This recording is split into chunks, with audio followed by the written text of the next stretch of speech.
Olá, meu querido, bom dia, tudo na paz, graças ao eterno Criador. Alberto Lírio, mais uma vez para trazer um vídeo de um ensinamento maravilhoso, graças ao nosso Criador. Queridos, e aí, como é que está você? Está tudo bem? Você tem crescido na graça e no conhecimento? Você realmente tem buscado a direção do Eterno? Você tem buscado na palavra dele realmente a sua direção, a sua bússola? Com certeza tem, né? Eu estou fazendo essa pergunta aqui, mas com certeza nós estamos estudando bastante a palavra do nosso eterno Criador. É claro que todos nós temos os nossos afazeres, nós temos, não é, as nossas responsabilidades, né, como cidadão da terra, mas o fato de sermos cidadão da terra não nos tira a responsabilidade de também desenvolvermos o nosso papel como cidadãos dos céus. Não é verdade? Quero pedir para você que continue se inscrevendo em nosso canal, continue compartilhando, continue deixando seu like, que é muito importante, continue continue também, né, quando você se inscrever, ative o sininho de notificação, tá bom, meu querido? E aí vamos nós, né, com mais um estudo. Fique comigo até o final do vídeo, porque esse estudo de hoje é um estudo abrasador. Eu quero falar sobre o fundamento do eterno, né? O eterno Criador. Então esse estudo é um estudo abrasador, tá bom, querido? Vamos lembrar a vocês um caso, em primeiro lugar, um caso do cachorrinho que foi parar no tribunal lá nos Estados Unidos. Bom, Alberto, o que é isso que o irmão está falando? Existe um cachorrinho nos Estados Unidos que eu não sei o que aconteceu, se ele fugiu da casa do seu dono e foi parar em outra casa. Eu só sei que ele foi parar nas mãos de uma mulher. E a mulher, ela sustentou o tempo todo, lá no tribunal, que o cachorrinho era dela. E ela disse ali para o juiz que ela comprou o cachorrinho de uma menina. Mas o dono verdadeiro, ele sustentou que o cachorrinho sempre foi dele. E aí? E o que a juíza, ela faz agora, então, para ter certeza de quem era o cachorrinho? Lembra do caso de Salomão? Que ele teve que pedir e usar a sabedoria do nosso eterno Criador para que ele pudesse fazer justiça à verdadeira mãe da criança e não cometesse injustiça? Você sabe que Salomão pediu ao seu assistente ali, que estava ali justamente para fazer isso, e ele falou: chega aí, meu assistente, pega lá uma faca ou um facão, divide essa criança, porque das duas, melhor, uma estava falando a verdade e uma estava pregando mentira. Salomão, como ele não era onisciente, ele pediu direção a Deus, ao Criador. E Salomão pensou e falou: já sei o que eu vou fazer. Eu vou mandar dividir essa criança ao meio e dar metade para uma, metade para outra. E quando o rapaz chegou, que foi dividir aquela criança no meio, a mãe verdadeira levantou a mão e falou: olha, não precisa fazer isso. Não precisa cortar a criança.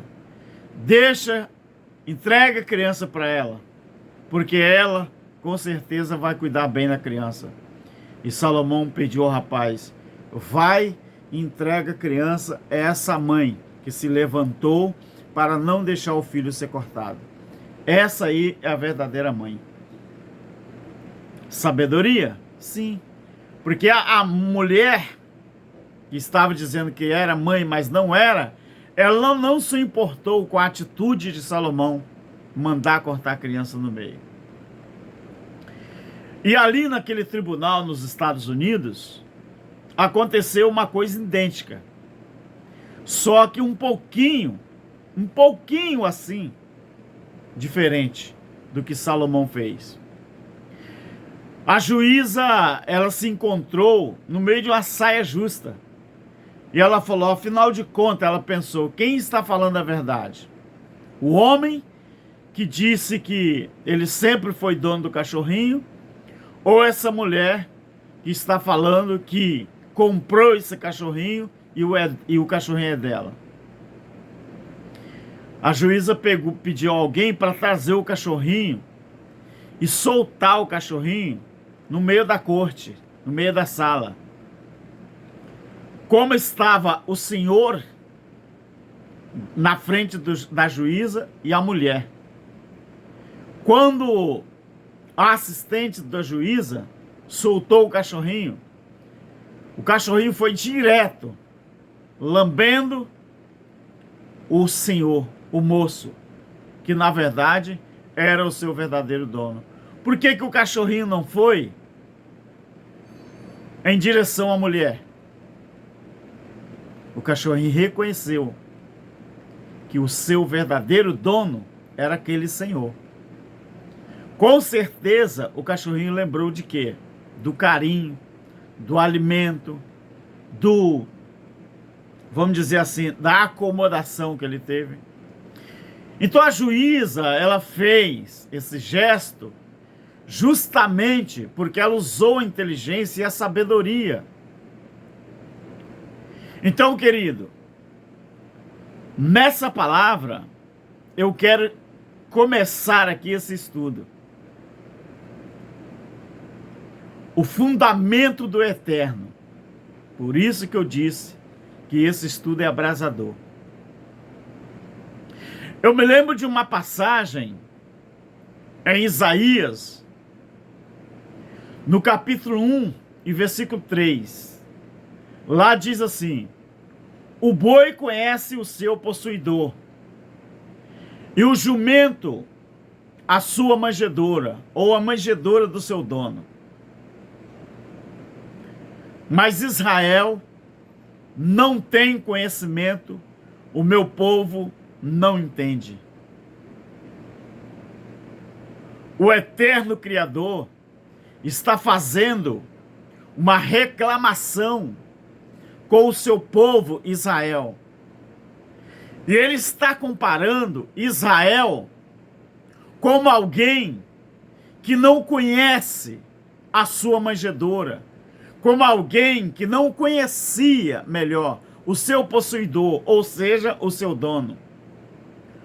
Olha a questão do cachorrinho que foi solto no meio do tribunal. Ele foi direto para o seu senhor. Ele foi direto para o seu possuidor. Ele foi direto para o seu dono. A criança, no caso ali de Salomão, foi depositado direto nos braços da sua mãe verdadeira. Por quê? Por quê? Porque o fundamento do eterno,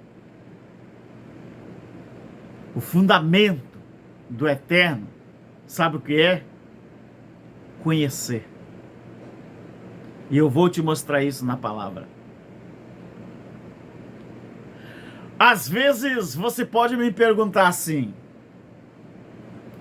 o que tem isso a ver, irmão Alberto, com o que o senhor, aquilo que o senhor falou anterior, com o fundamento do eterno?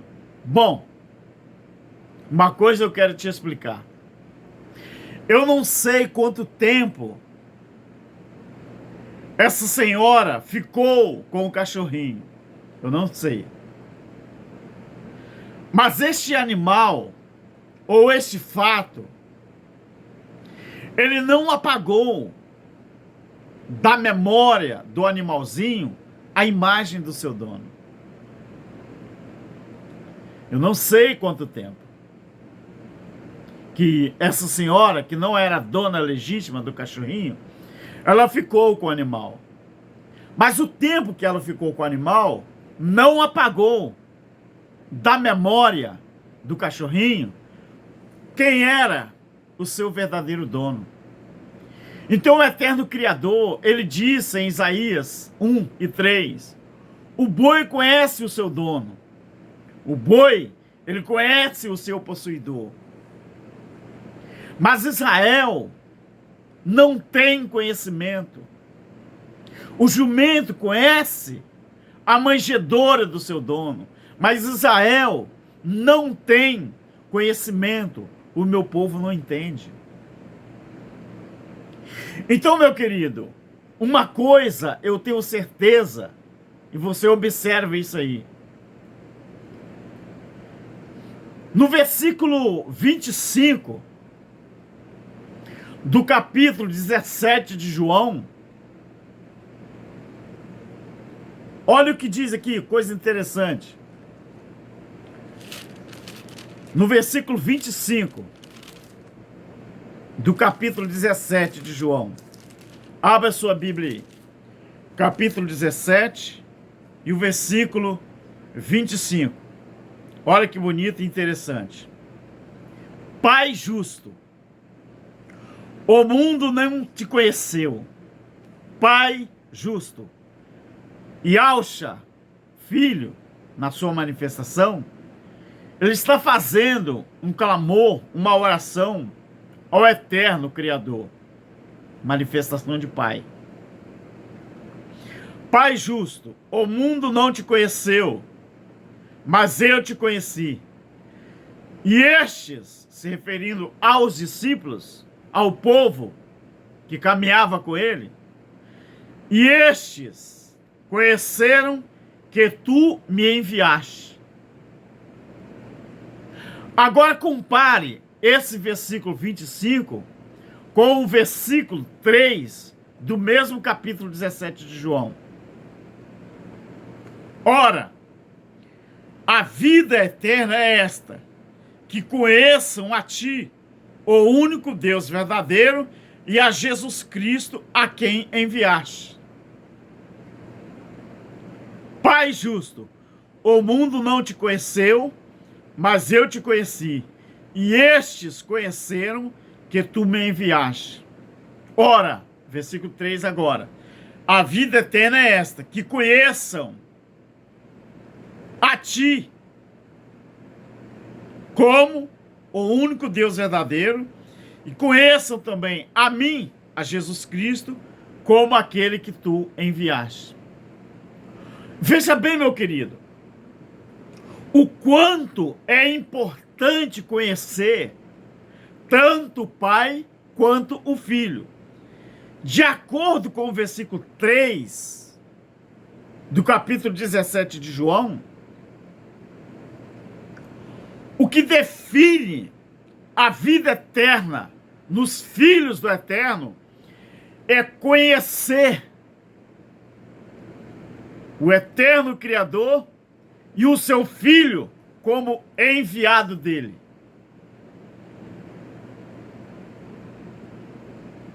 Agora observe o quanto é importante o verbo conhecer. Lembra do cachorrinho? Conheceu o seu dono? Lembra que Salomão reconheceu que a mãe verdadeira era aquela que não deixou o filho ser morto?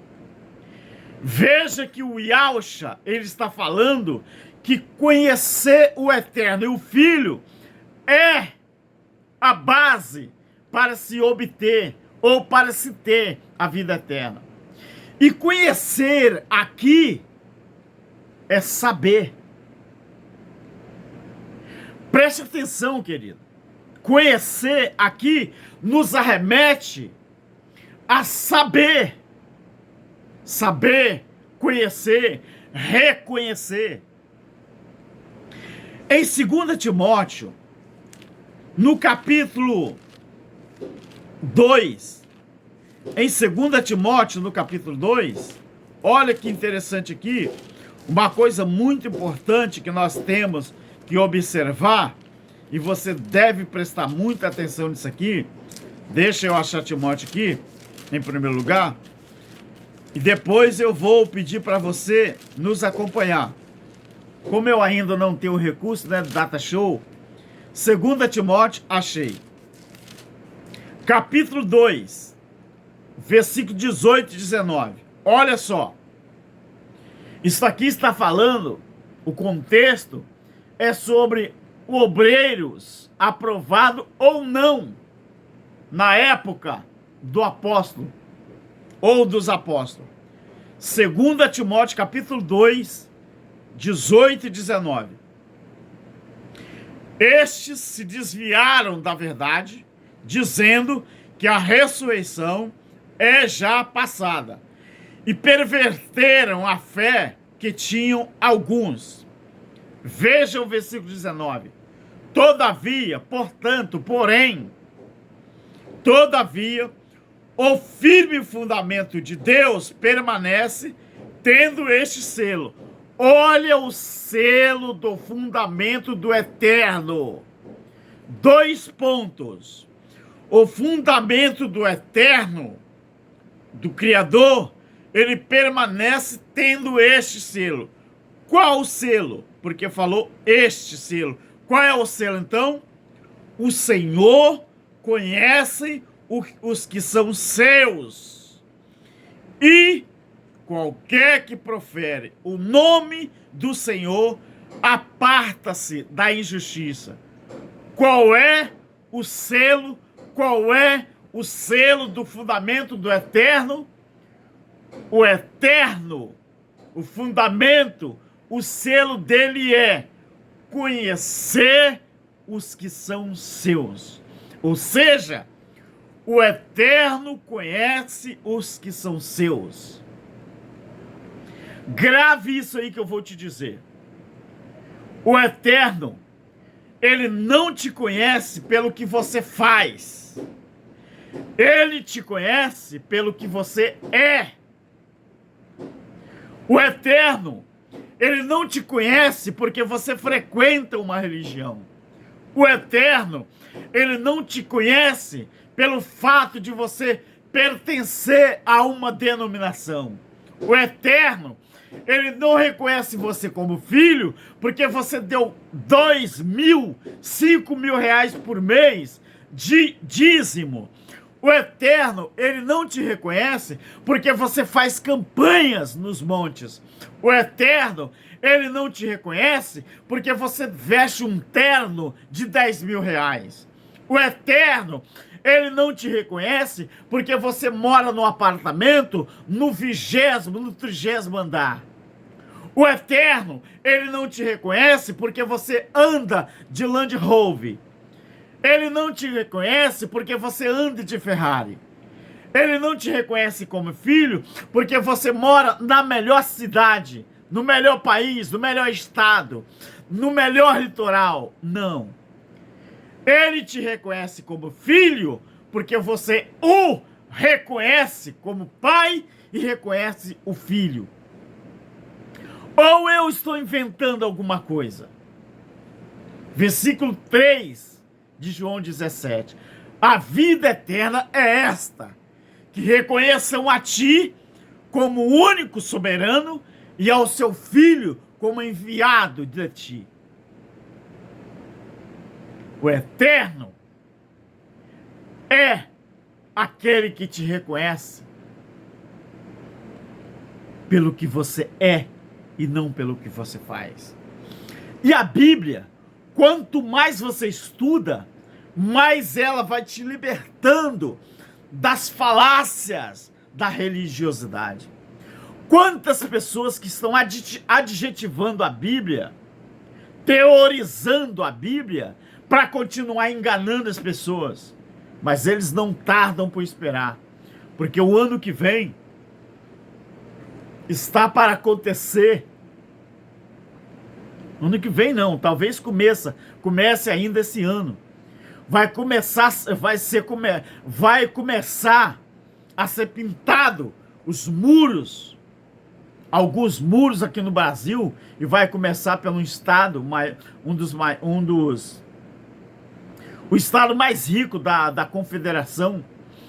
E eu já tenho essa notícia. Seminaristas que eram futuristas, que hoje se renderam ao preterismo e começaram a entender, vão começar a pichar os muros com a mensagem do preterismo e dizendo que a religião está enganando as pessoas.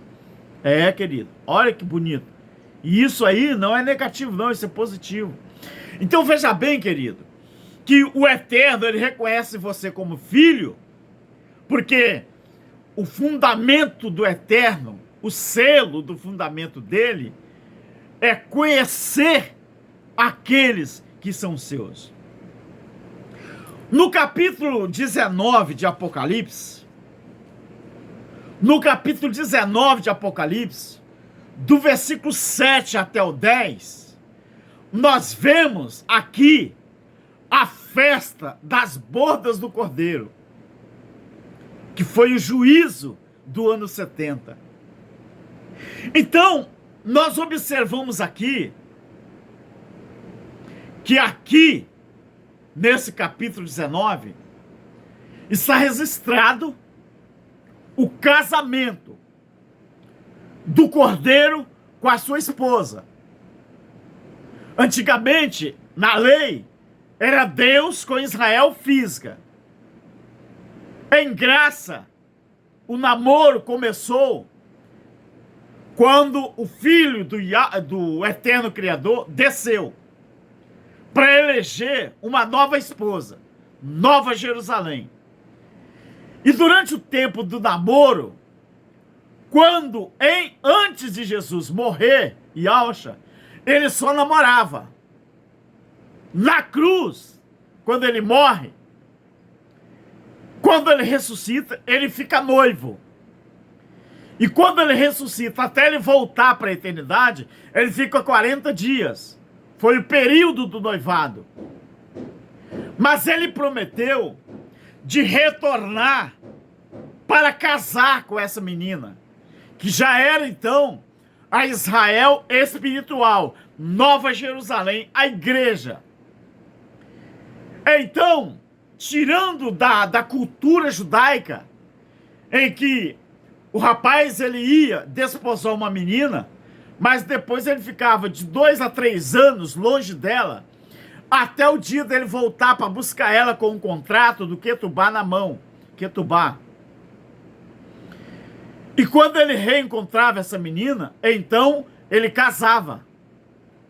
E aquela taça de vinho que eles tomavam o vinho no primeiro encontro, quando viesse o segundo encontro, era quebrado. Eles tomavam o vinho outra vez e quebrava aquela taça, significando que o passado da noiva e do noivo ficou para trás, já era, acabou.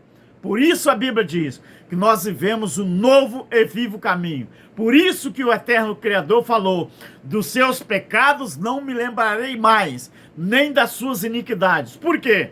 Porque quando ele volta no juízo do ano 70, tudo que aconteceu em Israel, no capítulo 24 de Mateus, capítulo 21 do Lucas e o capítulo 13 de Marcos, aquela grande tribulação que aconteceu em Israel, na verdade, para o Eterno Criador, era a festa das bodas do Cordeiro. Você sabia disso? Não? Então leia Apocalipse 19, do 7 até o 10. Então, nesse capítulo, do 7 ao 10, nós vemos aqui a festa das bodas do Cordeiro, o juízo do ano 70. Então, do 22, 14, olha o que diz aqui. Capítulo 22, o versículo 14. Bem-aventurado aqueles que lavam as suas vestes no sangue do Cordeiro, para que tenham direito à árvore da vida e possam entrar na cidade pelas portas. Não é mais Jerusalém física. Essa cidade tem portas. E a porta é o Criador, é o Filho do Criador. Então, o que seria lavar as vestes no sangue do Cordeiro? Sabe? Estude Isaías 63. Isaías 63, você vai entender o que seria, o que era lavar as vestes no sangue do Cordeiro. 63, de Isaías. Quem é este que vem de Edom, de Bosra, com veste tinta de escarlate, ou seja, vermelha, carmesim? Quem é este vestido de esplendor, que marcha na grandeza da sua força? Sou eu que falo em retidão, poderoso para salvar.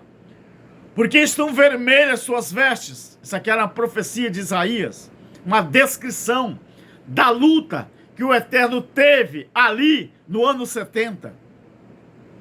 Por que suas vestes estão vermelhas? Como o traje daqueles que pisam o lagar. Quem pisou o lagar? O lagar era o quê? Era o país de Israel. O que era? As vestes salpicadas. Era a destruição que causou sangue. Era a vingança do juiz, dos juízes, o Eterno Criador. Então, na simbologia, o sangue, ele resvalou nas suas vestes. E agora, eu sozinho pisei o lagar. Dos povos, ninguém ouve comigo. Pisei-os da minha ira. Quando que aconteceu a ira do Criador? Lá no ano 70. Eu sozinho pisei o lagar. Pisei-os da minha ira. Eu os esmaguei ao meu furor, e o seu sangue salpicou as minhas vestes, ou seja, salpicou as minhas vestes, pingou nas suas vestes. E o que aconteceu? E manchei toda a minha roupa, porque o dia da vingança estava no coração, porque já aconteceu, já vingou. O dia da vingança estava no meu coração, e o ano dos meus redimidos chegou. Qual era o ano dos redimidos do Eterno? O ano 70. Entendeu? Entendeu? Lavar as vestes no sangue do Cordeiro. O que seria então? Seria participar do juízo e perseverar, ficar firme na esperança da salvação eterna que viria concluída, plena, depois do juízo. Você entendeu? Por que o Eterno advertiu tanto os seus filhos lá em Israel? Mateus capítulo 24. Olha, eu vou citar alguns versículos para você. Mateus 24, versículo 6. Olha só. Ouvireis de guerras e rumores de guerra, mas cuidado para não vos alarmardes, porque tais coisas devem acontecer, mas ainda não é o fim. Já é o começo da ira, mas ainda não era o fim. Agora olha o verso 9, do mesmo capítulo. Todos os versículos que eu vou citar é do capítulo 24. Verso 9. Então vos hão de entregar para seres atormentado, vos matarão, sereis odiados de todas as nações por causa do meu nome. Olha, que lindo. Por que a ira do Senhor, do Eterno, viria? Olha o verso 15, mesmo capítulo. Portanto, quando vocês vê que a abominação da desolação, de que falou o profeta Daniel, está no lugar santo, quem lê, entenda. Então os que estiverem na Judéia, fuja para os montes. Por quê? Porque o dia da vingança estava chegando. Agora olha o verso 21, o que diz aqui? Haverá então grande aflição, como nunca houve, desde o princípio do mundo até agora, nem jamais haverá. Versículo 27, olha, pois assim como o relâmpago sai do oriente e se mostra até o ocidente, assim será também a vinda do Filho do Homem, ou seja, a sua manifestação na sua ira. Agora olha o verso 42, preste bem atenção, preste bem atenção. 42. Portanto, vigiai, porque não sabeis a que hora virá ou há de vir o vosso Senhor. Por que vosso, querido? Por que vosso? Esse verbo aqui, possessivo. Por que vosso? Porque grande parte do povo do Eterno, que eram os seus, iriam passar pela grande tribulação, mas não iriam sucumbir. Por quê? Porque eles estavam de sobreaviso. Esse povo que iria perseverar era os filhos do Eterno, que estavam preparados para a grande tribulação. O vosso Senhor, os que eram dele. Agora olha Lucas 21, 17 ao 20. Lucas 21, 17 ao 20. Observe isso aqui. Lucas 21, 17 ao 20. Olha que interessante. De todos sereis. Esse sereis é transitivo. É o verbo transitivo do plural. Então, de todos sereis odiado por causa do meu nome, mas não perecerá um único cabelo da cabeça de vocês. Preste atenção. Não vai acontecer que nenhum cabelo da cabeça de vocês vai perecer. Na vossa perseverança, vocês vão ganhar as vossas almas. Preste atenção nisso aqui, querido. Isso aqui é muito importante. Quando vocês verem Jerusalém cercada de exército, vocês têm que saber que é chegado a sua desolação. Vocês entenderam o que Isaías 63 está profetizando? Então, querido, lavar as vestes de Apocalipse 22, 14 seria participar do juízo e perseverar firme na esperança da eterna salvação. Ou não? Deixa aí nos seus comentários a sua visão e a sua opinião. Porque eu estou fazendo uma pergunta. Porque eu não sei tudo. Eu estou buscando conhecimento. Então, Apocalipse 22 e 14 fica subentendido que sim, querido, que lavar as vestes no sangue do Cordeiro para ter direito a entrar na Jerusalém celestial, a igreja, a esposa do Cordeiro, isso, lavar as vestes, ou seja, participar do juízo, sobreviver, não negar a fé, daria o direito àqueles judeus de entrar na cidade, na Nova Jerusalém, pelo lugar certo, pelas portas. E ainda por cima, ter direito ao fruto da árvore da vida, que é Yahshua, o Filho do Eterno Criador. Você entendeu, querido? O fundamento do Eterno Criador, o fundamento dele, o selo do fundamento, é ele reconhecer, o Eterno conhecer aqueles que são seus. Você acha que você precisa fazer alguma coisa para ser reconhecido como filho do Eterno? Não. Nós já fizemos. Nós já reconhecemos o Eterno como o Criador de todas as coisas. E reconheceu o seu Filho como o enviado dele. Se alguém refutar isso aqui, vai ter que refutar o que está escrito. Não é coisas daqui. É coisas daqui. Da palavra do nosso eterno Criador. Graça e paz, meu querido. Um bom fim de semana. Como eu disse, quarta e sábado. Vídeos novos para você se deleitar e aprender cada vez mais uns com os outros.